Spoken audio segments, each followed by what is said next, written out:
নিশ্চয় ওই দিন অর্থাৎ মাহশারের দিন, কিয়ামতের দিন, ওই দিন কিছু মানুষের চেহারা হবে পূর্ণিমার চাঁদের মতো জ্বলজ্বলে, বলেন সুবহানাল্লাহ।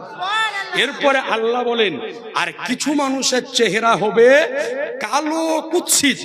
তো এই আয়াতের ব্যাখ্যা ওহাবীদের সবচাইতে বড় মান্যবর নাম হলো তার ইমাম ইবনে কাসির, তার লেখা বিখ্যাত তাফসীরের কিতাব তাফসীরে ইবনে কাসিরের মধ্যে স্পষ্ট আকারে লিখেছে যে ওই দিন অর্থাৎ কিয়ামতের দিন যাদের চেহারা পূর্ণিমার চাঁদের মতো জ্বলজ্বল করবে তারা সকলেই হবে সুন্নি জামাতের ব্যক্তি, বলেন সুবহানাল্লাহ।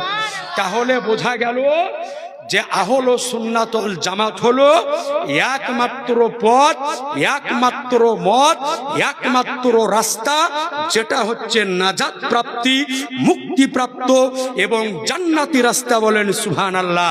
সুতরাং আপনাদের নিকটে অনুরোধ করব যে এই সুন্নি জামাতের উপরে, আহলে সুন্নাত ওয়াল জামাতের আকাইদের উপরে একেবারে অটল ভাবে একদম হিমালয় পর্বতের মতো আমাকে আপনাকে স্থির থাকতে হবে।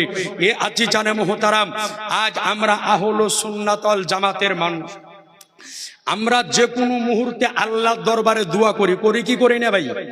আমরা দোয়া করি। তো বর্তমান সময় এক শ্রেণীর মানুষ দোয়া নিয়ে বাধা দেয়।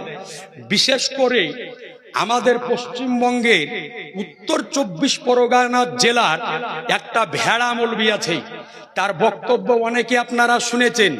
ওর নাম দিয়েছি আমি তার কাটা মমতাজুল। এমন এমন কথা বলে যে ওই কথাগুলা ভাগীরথী এক্সপ্রেসও বইবে না, মানে এমন এমন কথা বলে যেগুলা ভাগীরথী এক্সপ্রেসও বইবে না, এমন এমন ভুল ভুল কথা বলে। অথচ মানুষ বলছে যে উই ঠিক বলল, উই ঠিক বলল। আমরা এই উত্তর এলাকার মানুষ